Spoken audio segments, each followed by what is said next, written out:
मुफ्ती Tariq Masood exclusive.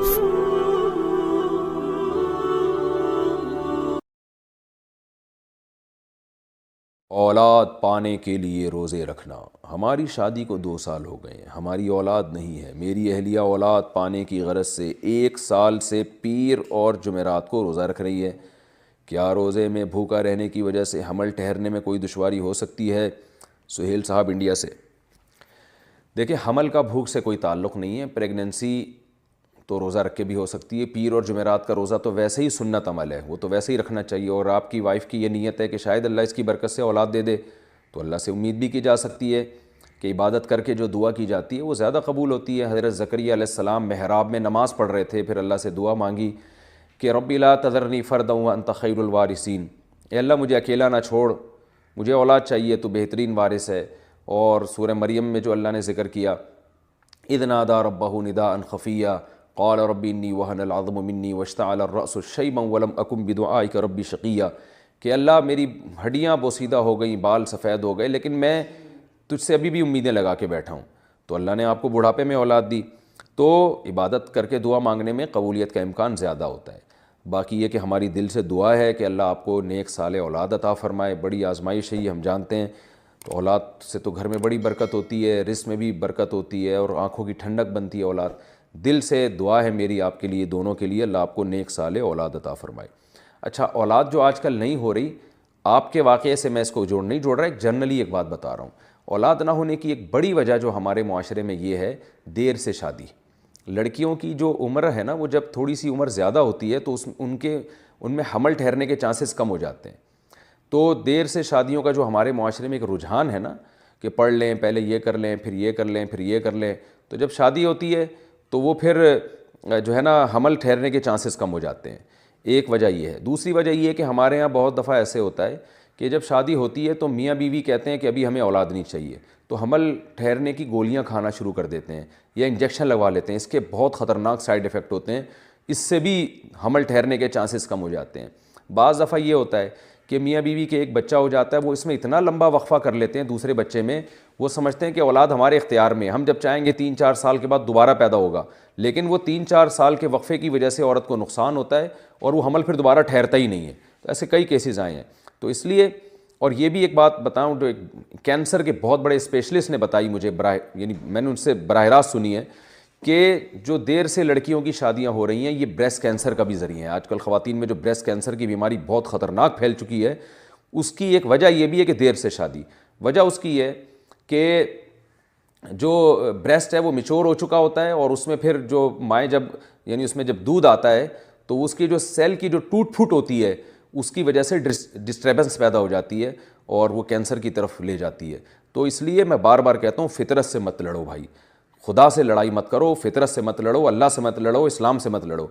जल्दी निकाह को प्रमोट करें माशरे में, ताकि औलादें भी हो वक्त पर और औरत की सेहत भी अच्छी हो, और ये जो ब्रेस्ट कैंसर की बीमारी है, किसी हद तक इससे भी हमारी जान छूट जाए। मैं ये नहीं कह रहा सिर्फ एक यही वजह है, एक बड़ी वजह ये भी है देर से निकाह। तो और फिर जो हमल रोकने की गोलियां हैं और जो इंजेक्शन है, ये सारी निज़ाम जो है ना, औरत के अंदर के निज़ाम को तबाह बर्बाद कर रहा है। लेकिन कुर्बान जाएं फैमिली प्लानिंग वालों पे, वो हमें बच्चे पैदा करने के खुद साख्ता जो उनके बनाए हुए नुकसानात हैं ना, वो तो बताते हैं। बच्चे रोकने के जो उससे ज़्यादा नुकसानात हैं वो नहीं बता रहे होते। तो ये भी एक शामत अमाल है। बहरहाल, ये मैंने आपके लिए नहीं कहा, ये मैं उमूमी बात की है, क्योंकि एक मौजू चल पड़ा था तो मैंने कहा इसको मैं वजाहत कर दूँ। मेरी दिल से दुआ है अल्लाह ताला आपको नेक और साले औलाद अता फरमाए। बाज़ दफ़ा यानी अल्लाह की तरफ से भी नहीं हो रहा होता, जल्दी भी शादी हो जाती है, मियाँ बीवी में कोई ख़राबी भी नहीं होती, ना उन्होंने हमल रोकने की कोई तदबीर इख्तियार की होती है, फिर भी नहीं हो रही होती औलाद, फिर ये अल्लाह की तरफ से। तो अल्लाह से बस अच्छी उम्मीदें लगानी चाहिए और जो आजमाइश मुक़द्दर है उस पर सब्र करना चाहिए। क्या तिलावत कुरान सुनकर इलाज मुमकिन है? हमारी शादी को 8 साल हो गए हैं मगर हमारी औलाद नहीं है, हम इलाज करा रहे हैं। किसी ने बताया कि इलाज कराने के साथ साथ क़ारी अब्दुल बासित की आवाज़ में सूरह रहमान की तिलावत भी सुनो। तो ये किसी आवाज़ में भी सुन सकते हैं, सिर्फ क़ारी अब्दुल बासित की आवाज़ में सुने। अरफा साहिबा कराची से। देखिए, तिलावत करने भी एक रुक़िया है, तिलावत सुनना भी एक रुक़िया है, उसकी बरकतें हैं। जब आप किसी की आवाज़ में सुने, अगर आपको क़ारी अब्दुल बासित अच्छे लग रहे हैं तो उनकी आवाज़ में सुने। लेकिन ये इसकी कोई हमें वो नहीं मिलती, कोई यानी स्पेसिफ़िक कोई दलील नहीं है। تو رقیہ ایک ایسی چیز ہے، ایک تجربے سے اگر کسی آیت کا ثابت ہو جائے کہ شفا ہے تو ٹھیک ہے، لیکن آج کل جو رقیہ بتانے والے لوگ ہیں وہ زیادہ تر پھینکو ہیں، بس وہ ویسے ہی بیٹھے ہوئے ہوتے ہیں، یہ یہاں سے یہاں پڑھ لو، یہاں سے یہاں پڑھ لو، یہاں سے یہاں سن لو تو وہ ہو جائے گا، تو وہ کچھ دلیل نہیں ہوتی ان کے پاس. تو اس لیے آپ علاج کو فوکس کریں، اور جو قرآن اور سنت میں رقیہ ثابت ہے، جیسے حدیث میں رقیہ ہے اسأل اللہ العظیم رب العرش العظیم ان یشفیہ یا ان یشفیہا، مریض پہ پڑھ کے یہ دم کیا جائے. تو بہت ساری علماء نے کتابیں لکھی ہیں، نیٹ پر بھی آپ کو ایسی کتابیں مل جائیں گی جس میں نبی صلی اللہ علیہ وسلم نے جو رقیہ ہمیں بتایا ہے اس رقیہ کا تذکرہ ملتا ہے، تو اسی پر اکتفا کریں، یہ زیادہ بہتر ہے. اس کے علاوہ کوئی دلیل کسی کے پاس نہیں ہوتی. بعض دفعہ تو ایسا رقیہ بتایا جا رہا ہوتا ہے جس کا بیماری سے دور دور کے کوئی تعلق ہی نہیں ہوتا. ہمارے حضرت رحمہ اللہ تعالیٰ کے پاس کوئی شخص آیا اور کہا کہ میری بچی کی شادی نہیں ہو رہی، تو میں نے سورہ مزمل کا ورد کروایا ہے، مجھے کسی نے بتایا. تو حضرت نے فرمایا سورہ مزمل میں تو تہجد اور جہاد کا حکم ہے، پوری سورہ مزمل تہجد اور جہاد، اس میں شادی کا تو کہیں تذکرہ ہی نہیں ہے، تو بچی کی شادی کا اس سے کیا تعلق ہے؟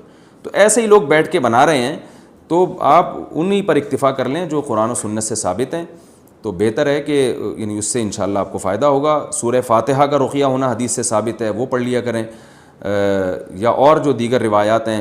اسی طرح وہ قرآن کی آیتیں جن میں آپ کی بیماری والا مضمون ہے، جیسے اولاد نہیں ہے تو سورہ فرقان کے جو آخری آیتیں ہیں ربنا ھب لنا من ازواجنا وذرریاتنا قرۃ اعین، اے اللہ ہمیں جو ہے نا اپنی ازواج اور اولاد کی طرف سے آنکھوں کی ٹھنڈک عطا فرما. تو اس میں اولاد کا حصول بھی ہے اور اس کا آنکھوں کی ٹھنڈک بھی ہے. تو یہ والی آیت ایسی ہے جس میں اس کا تذکرہ ہے، تو ایسی آیت اگر بطور رقیہ کے پڑھی جائے تو پھر تو بات سمجھ میں آتی ہے. سورہ رحمان کا میرا خیال ہے شادی سے کوئی تعلق نہیں، یعنی شادی یا اولاد سے کوئی تعلق نہیں ہے. اولاد پانے کے لیے مزاروں پر جانا. جو لوگ اولاد کے حصول کی خاطر مزاروں اور بابوں کے پاس جاتے ہیں، ان کے بارے میں کیا حکم ہے؟ عائشہ کوہاٹ. اگر مزار پہ جاتے ہیں اور وہ مزار والے سے مانگتے ہیں، ان کا خیال یہ کہ مزار والا ہمیں اولاد دے دے گا، پھر تو وہ کافر ہو جاتے ہیں، اسلام سے خارج ہو جاتے ہیں، ان کا نکاح ٹوٹ جاتا ہے، مرتد ہو جاتے ہیں. اور اگر مزار پہ جاتے ہیں نیت یہ کہ دے گا تو اللہ ہی، لیکن مزار پہ جانے سے اللہ خوش ہو جائے گا اور ہم کو دے دے گا، تو یہ بدعت ہے.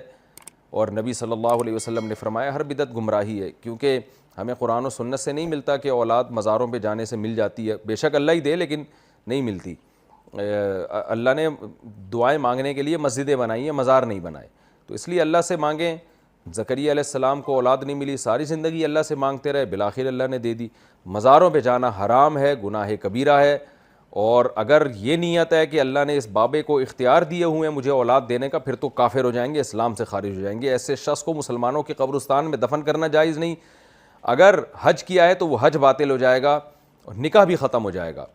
اور توبہ کے بغیر مر گیا تو مسلمانوں کے قبرستان میں اس کو دفن بھی نہیں کیا جائے گا. اتنی شدید وعیدیں ہیں، اس لیے اپنے ایمان کو بچائیں.